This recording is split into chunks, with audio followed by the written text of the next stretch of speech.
The lightning struck as Amara collapsed at the riverbank, blood mixing with mud. The village elders found her at dawn, clutching the empty calabash, her wedding beads scattered in the dirt. She went to the forbidden grove, someone whispered. For him. Amara was the chief's daughter, promised to the wealthy merchant from the neighboring village. Everyone said she was blessed, beautiful, strong, destined for greatness. Then she met Kofi at the market. He was nobody. An orphan who worked the cassava farms, sleeping in a hut with holes in the roof. When her basket tore and yams rolled everywhere, he chased them down the entire dusty road, returning each one with a smile that made her forget she was supposed to marry royalty. "You're the chief's daughter," he said, eyes dropping. "And you're the boy who just saved my yams," she replied. "I'm Amara." Her father forbade it. The merchant threatened war. The village elders called her foolish.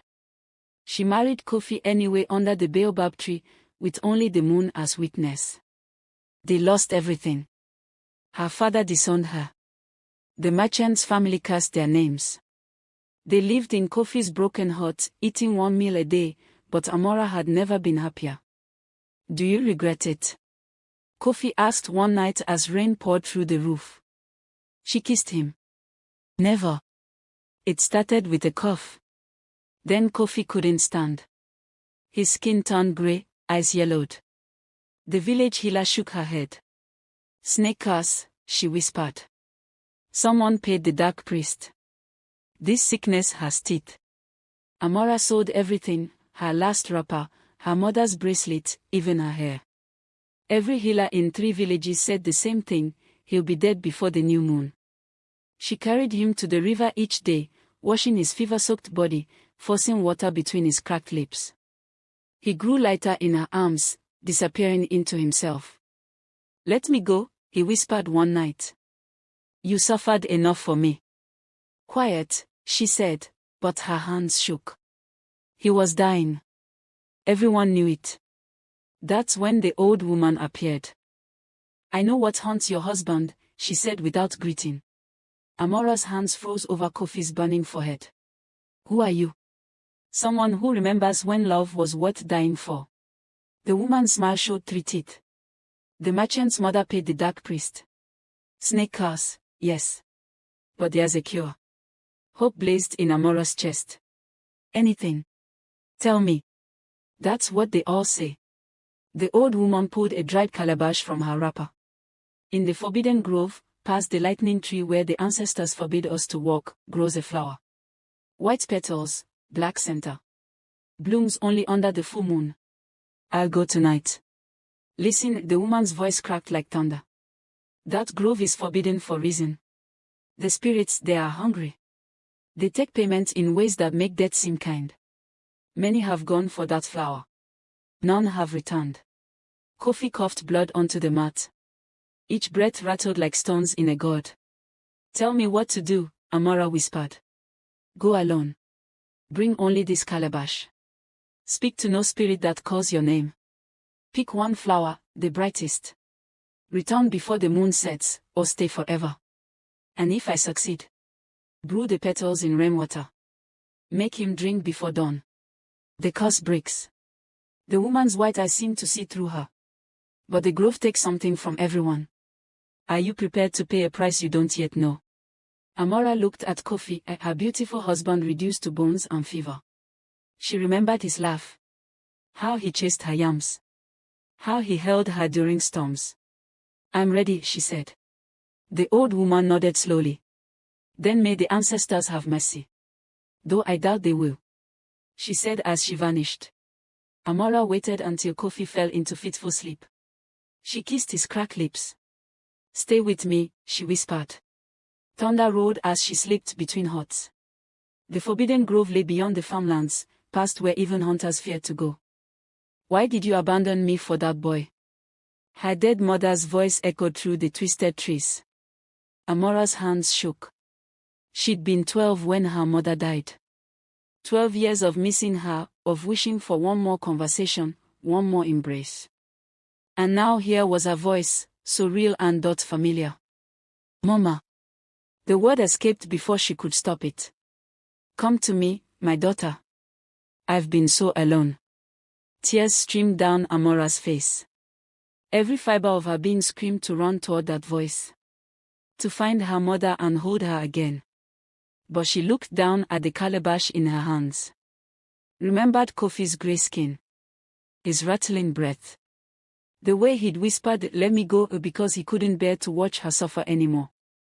"You're not real," she choked out. "My mother would want me to save him." The grove laughed with 1,000 mouths. The voice twisted, became cruel. "Then go to him. Go to your precious orphan. And watch him die knowing you chose him over me." The trees seemed to close in. Amara ran, branches tearing at her wrapper, roots trying to trip her. The calabash slipped in her sweating grip, but she caught it. Kept running. Then she stopped. Because standing in the middle of the path was Kofi. "Come here," he said gently. "Stay with me." Her foot lifted. Ready to run to him. Then she saw it. His shadow moved wrong, like something else were in his face. "What are you?" "I'm what you want him to be. Perfectly alive." He smiled strangely. "The real Kofi is dying right now. By the time you get back, if you get back, he'll already be gone. Why suffer through that? Stay here. Stay with me." Amara's heart felt like it was being torn in two, but she thought about the real Kofi. The one who'd married her with nothing but a broken heart and a heart full of love. Who'd held her through storms and smiled through hunger. "You're not mine," she whispered. She walked past the illusion. It screamed behind her, but she didn't look back. The clearing appeared suddenly. Moonlight poured on the ground like spilled milk. In the center bloomed the flower, white petals surrounding a center so black it seemed to swallow light. Around it, human bones lay scattered. "They all came for love," an old man said, sitting across the clearing. "Each one thought their love was special enough," he continued. "What makes you different?" Amara knelt by the flower, her whole body trembling. "Nothing, I'm not different." She reached for the flower, her hand shaking so badly. As her fingers touched the stem, pain exploded through her, worse than anything she'd ever imagined. The flower's roots fought her, burrowing deeper into the earth. Fire spread through her veins. Her muscles tore with every movement. She pulled harder. The flower resisted. The grove shrieked. But Amara held on. Eventually, the flower tore free with a loud sound. Amara stumbled backward, clutching it to her chest. The grove exploded into chaos, trees bending, ground opening, voices screaming. She ran. She burst through the lightning tree and found herself by the riverside. She fell to her knees by the riverside, gasping. All she needed to do now was to seal the flower. But her hands began to wrinkle as she sealed the calabash, and before she could do something else, she collapsed onto the muddy riverbank. The elders found her by the river the next morning. "Amara, is that you?" they asked as they checked and helped her up. The woman on the bank didn't move. Rain-soaked. Clutching a calabash with hands that looked ancient. "You foolish girl." Tears tracked down the old woman's face. "What did it take?" she asked, referring to the groove. "I think it took her hands," the second elder replied quietly. "They gathered some youths and carried her home." Kofi lay on his mat, each breath a battle. His sister held his hand. The eldest entered. Carried the calabash like it might shatter. "Brew it. Now." They boiled the flour. The hot filled with a smell like lightning and honey. Kofi's sister lifted the cup to his lips. He drank. For a long moment, nothing. Then Kofi gasped. His eyes flew open. Color flooded back into his face. His chest rose, strong, steady, alive. "Amara," he whispered. "Where's Amara?" They laid her beside him. Amara's eyes fluttered open. Her young face. Her gray, withered hands. "You're alive," she breathed. Your hands, Kofi's voice broke. She tried to smile. They are just hands. Amara, what did you do? He asked in deep concern. I kept you. She touched his face with those ancient fingers. That's all that matters. Kofi wept.